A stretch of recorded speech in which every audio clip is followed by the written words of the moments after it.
और मेरे प्यारे बच्चों, आप सभी का स्वागत है हमारे चैनल 2 बैक बेंचर्स में। तो चलिए डिस्कस करते हैं हम आज का टॉपिक। आज का टॉपिक है हमारा क्या कॉम्प्लेक्स नंबर। तो बोले सर ये कौन सी नई चिड़िया का नाम है कॉम्प्लेक्स नंबर। तो बेटा जब आप 10th स्टैंडर्ड में थे और आपने पढ़ा था एक चैप्टर जिसका नाम था क्वाड्रेटिक इक्वेशन। तो बोले हाँ सर पढ़ा था क्वाड्रेटिक इक्वेशन, ये तो बहुत आसान है। बोले क्या थी इक्वेशन क्वाड्रेटिक? बोले ax² plus bx plus c equal to 0। ये तो हमने पढ़ी थी। तो मैंने बोला हाँ बेटा पढ़ी थी। फिर उसके बाद आपने एक नाम पढ़ा था d, जिसका नाम था डिस्क्रिमिनेंट। बोले सर हाँ पढ़ा था डिस्क्रिमिनेंट। डिस्क्रिमिनेंट का फॉर्मूला बोले b² माइनस 4ac। तो जब आप इस चैप्टर को पढ़ रहे थे क्वाड्रेटिक को और डिस्क्रिमिनेंट के बारे में पढ़ रहे थे तो आपको 3 कंडीशंस बताई गई थी। वो 3 कंडीशंस ये थी कि भाई d जो है वो क्या है आपके पास ग्रेटर देन 0 है, जहां पे आपके पास कैसे रूट्स आ रहे थे, रियल एंड डिस्टिंक्ट रूट्स आ रहे थे आपके पास। फिर बोला d इक्वल टू 0, तो यहां पे क्या रूट्स आ रहे थे आपके पास, रियल एंड इक्वल रूट्स आ रहे थे। फिर बोले d इज स्मॉलर देन 0, यहां पे बोला आपके पास इमेजिनरी रूट्स आ रहे थे।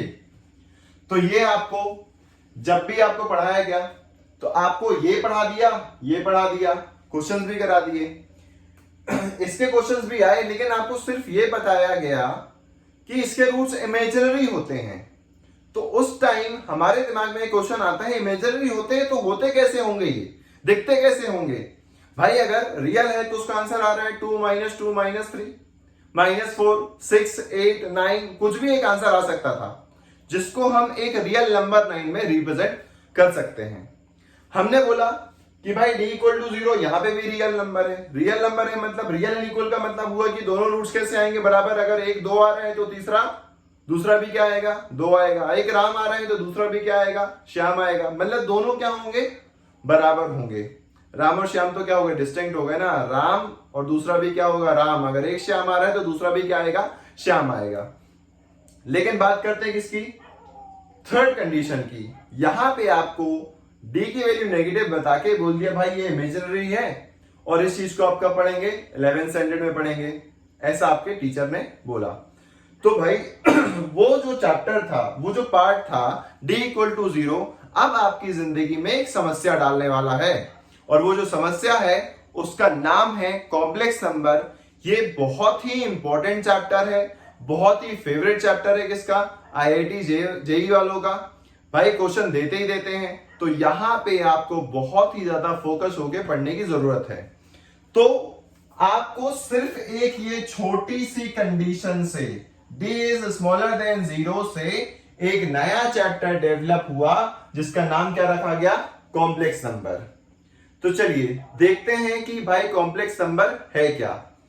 ये भी एक प्रकार का नंबर है, जैसे आपने पढ़ा odd number, even number, natural number, whole number, real number, ये सारे नंबर्स आपने पढ़े। लेकिन सारे नंबर्स को क्या करना, एक ही जगह पे रिप्रेजेंट कर पाना किसका काम था, रियल नंबर का था। लेकिन अब रियल नंबर भी क्या पढ़ने, the set of real number जो है हमारे पास, वो भी क्या पढ़ने लगा, छोटा। क्यों पढ़ने लगा छोटा? क्योंकि से भाई वहां पे इमेजिनरी रूट्स तो आ ही नहीं रहे थे, और अगर वो रूट्स नहीं आ रहे हैं तो मुझे किसी नए सेट की तलाश है जहां पे मैं उस चीज को डाल सकूं। ठीक है, अब वो जो खोज थी वो किसने खोज खत्म कर दी, हमारे कॉम्प्लेक्स नंबर ने। उसने बोला भाई एक सेट और होता है जिसका नाम हम कॉम्प्लेक्स नंबर, जिसको हम डिनोट करेंगे C से, वो आपको सारे नंबर्स को एग्जिट कर लेगा, अपने आप में समा लेगा। मतलब जितने भी दुनिया के नंबर्स होंगे इंक्लूडिंग रियल नंबर्स, वो भी किसके अंदर में आएंगे, कॉम्प्लेक्स नंबर में। मतलब ये हुआ कि कॉम्प्लेक्स नंबर जो होगा वो सुपर सेट कहलाएगा, और बाकी सब उसके एक सब सेट कहलाएंगे। जैसे कि रियल नंबर हो गया, odd number, even number, composite number, prime number, ये सब उसके क्या कहलाएंगे, सब सेट कहलाएंगे। लेकिन सबका जो पापा सेट होगा या जो सुपर सेट होगा उसको हम क्या कहेंगे, कॉम्प्लेक्स नंबर। अब ये करना कैसे है, होगा क्या कॉम्प्लेक्स नंबर का? तो चलिए मैं आपको एक क्वेश्चन देता हूं। एक क्वेश्चन ये है कि भाई आप क्या सॉल्व कर सकते हैं, x² plus 9 is equal to 0 को। तो कई लोगों ने बोला हाँ सर मैं कर सकता हूं इसको, बच्चों ने करके दिया, बोले सर इसका आंसर आएगा x is equal two plus minus 3। जबकि ये जो क्वेश्चन है ऐसे तो सॉल्व हो नहीं सकता। अगर मैं x square is equal to minus 9 लिखूं और x की वैल्यू लिखता हूं अंडर रूट ऑफ माइनस 9, तो ये क्या हो गया भाई, हमारे हिसाब से जब तक हमने 10th स्टैंडर्ड में थे और हमने पास भी कर लिया तो अभी तक तो ये गलत है। नेगेटिव रूट हम लोग नहीं निकाल सकते, नेगेटिव रूट इसके हमारे जो 10th स्टैंडर्ड की स्टडीज थी उसके हिसाब से एग्जिस्ट नहीं करते हैं। तो अब क्या करें, तो अब हमारे पास एक सोल्यूशन देने आया वो क्या, अगर हम x square plus 1 equal to 0 ले लें, मान लेते हैं x square plus 1 equal to 0 एक क्या है, क्वाड्रेटिक इक्वेशन है। कैसी इक्वेशन है, क्वाड्रेटिक। तो जब हम इसको साइड भेजेंगे किसको, 1 को, तो ये हो जाएगा -1। -1 होने के बाद x की जो वैल्यू आ रही है वो आ रही है अंडर रूट -1। अभी भी क्या हुआ, कहानी तो सॉल्व हो नहीं रही है। क्यों नहीं हो रही है सॉल्व, क्योंकि यहाँ पे आ रहा है अंडर रूट -1 जो कि हमने पढ़ा ही नहीं है। तो चलिए मैं अब आपको एक चीज बताने वाला हूं जिसका नाम है आयोटा। क्या नाम है, आयोटा। ये बहुत ही ज्यादा इंपॉर्टेंट है। तो हम यहां पे अज्यूम करेंगे let under root -1 is equal to i. Under root -1 is equal to what, i. अब इस आई का जो नाम होगा वो क्या कहेगा, आयोटा। इस जो आई का नाम है वो क्या है, आयोटा। अब ये कैसे हेल्प करेगा आपकी क्वाड्रेटिक इक्वेशंस को सॉल्व करने के लिए। अब ये जो इक्वेशन थी आपके पास, ये वाली जो इक्वेशन थी जहां पे आपके पास x equal to under root of -9 आ रहा था, वो कैसे सॉल्व होगा क्या मैं x is equal to under root -1 into under root 9 लिख सकता हूं इस चीज को? बिल्कुल लिख सकते हैं भाई। हमने पढ़ा था किसमें, चैप्टर था आपने 8th स्टैंडर्ड में पढ़ा होगा एक्सपोनेंट्स, लॉज ऑफ एक्सपोनेंट्स, वहां पे आपने पढ़ा होगा अंडर रूट ऑफ मींस, इसको मैं स्प्लिट कर सकता हूं। ये जो इसकी वैल्यू है अंडर रूट ऑफ -1 इंटू 9 हुई, यहां पे आप अंडर रूट -1 की वैल्यू क्या पुट कर सकते हैं, आई। आई क्या है यहाँ पे, आयोटा। और अंडर रूट जो 9 है वो क्या आएगा, 3 आएगा। मतलब इसका जो आंसर आना है फाइनली प्लस माइनस क्या आएगा, 3i। क्या आएगा, प्लस माइनस 3i आएगा। तो भाई यहां से हमारे पास क्या होने लगी, सॉल्व होने लगी इक्वेशन जिसमें आपके पास कैसे रूट्स थे, इमेजिनरी रूट्स थे। और वो कैसे पॉसिबल हुआ, वो ऐसे पॉसिबल हुआ कि हमें अंडर रूट -1 की वैल्यू क्या लेनी है, आई लेनी है। क्या लेनी है, आई लेनी है। चलिए अब हम आगे की तरफ चलते हैं तो डिस्कस करेंगे क्या, पावर्स ऑफ आई। हम एक बार शुरू से देख लेते हैं कि भाई एक्स स्क्वायर प्लस 1 को सॉल्व करने पे क्या आता है हमारे पास सोल्यूशन, ताकि आपके पास आपको नोट्स बनाने में ज्यादा इजी होगा।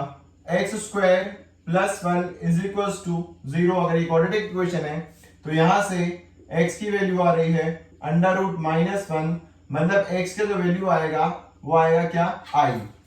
बिकॉज वी हैव टेकन, हमने अज्यूम किया था अंडर रूट -1 को क्या, आई अज्यूम किया हुआ था। आई का नाम क्या है हमारे पास, आई का नाम है आयोटा। आयोटा। अब मान लेते हैं आपके घर में एक लल्ला हुआ जिसका नाम रखा हमने आयोटा। आयोटा को कुछ खेलने के लिए चाहिए ना, क्या खेलने के लिए चाहिए, चलिए हम देते हैं उसको खेलने के लिए कुछ खिलौने जिसका नाम हमने रखा है क्या, पावर्स ऑफ आई। क्या नाम रखा है, पावर्स ऑफ आई। बहुत ही ज्यादा इंपॉर्टेंट टॉपिक है ये, पावर्स ऑफ आई। इस पे क्वेश्चन बनते ही बनते हैं, पावर्स ऑफ आई। चलिए आई जो होता है उसकी जो वैल्यू आती है अंडर रूट -1।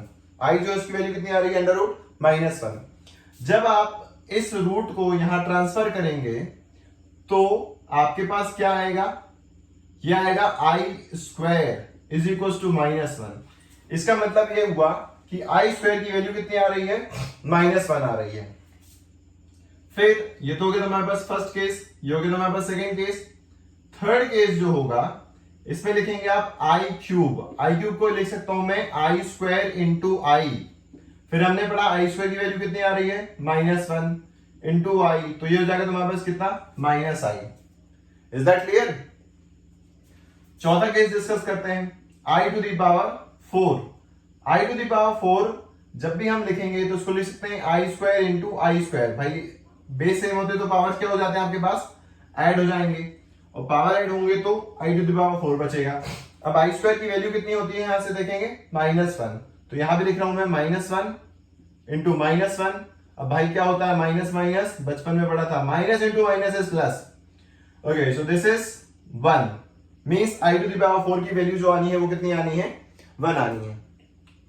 अब ये तो हमने पढ़ लिया कि भाई i इज इक्वल टू √-1।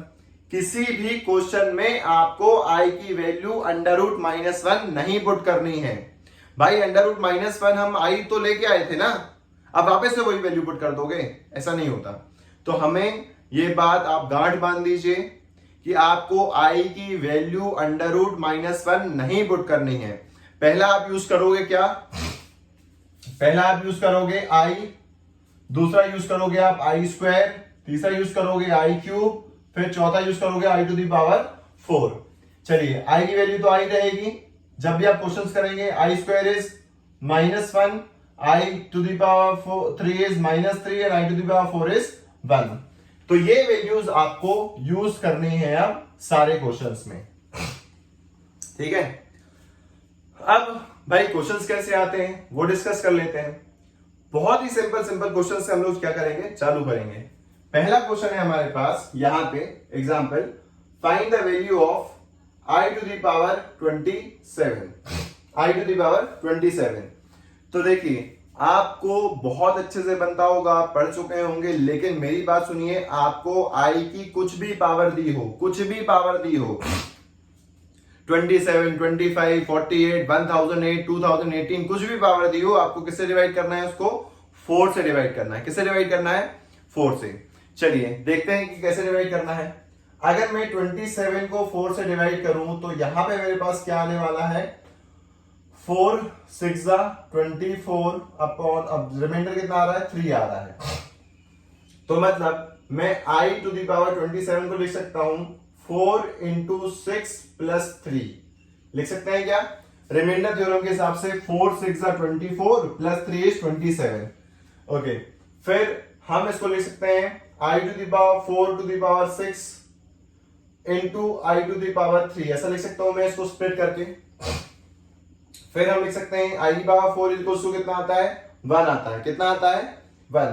तो 1 की power 6 into i cube, i cube भी हमको दिया हुआ है कितना, -i, तो 1 इंटू -i will be equal to what, -i। तो फाइनल आंसर मेरे पास कितना आ रहा है, आई टू द पावर 27 का -i। तो भाई ये थी आपके पास आज की पहली ट्रिक। ट्रिक क्या है, कोई भी पावर आपको दी होगी, आई की कितनी भी पावर बड़ी होगी, आपको किससे डिवाइड करना है, 4 से डिवाइड करना है। और किसी चीज से, आप 3 से कर सकते हैं, 2 से कर सकते हैं, लेकिन आप मेरी बात मानिए, आपको किससे डिवाइड करना है, यहाँ पे 4 से ही डिवाइड करना है। चलिए कुछ और क्वेश्चंस अपन ध्यान देते हैं कि कैसे सॉल्व होंगे। जैसे कि हमको दिया गया है क्वेश्चन, क्या है क्वेश्चन, एग्जांपल ले लेते हैं हम लोग यहाँ पे, i to the power 97 plus i to the power 24। मैंने आपको क्या बोला, आपको आई की पावर कितनी करनी है, आपके पास आई की पावर कितना करना है आपको, 20 किससे डिवाइड करना है, 4 से डिवाइड करना है। आई की पावर किससे डिवाइड करना है, 4 से। तो 97 को अगर मैं डिवाइड करूं, अगर मैं 97 को डिवाइड करूं यहाँ पे 4 से, तो देखिए 4 2 8, डिवाइड में क्या बचा, 1। फिर आपके पास यहाँ पे 17, 4 4 16, रिमाइंडर में बचा क्या, 1।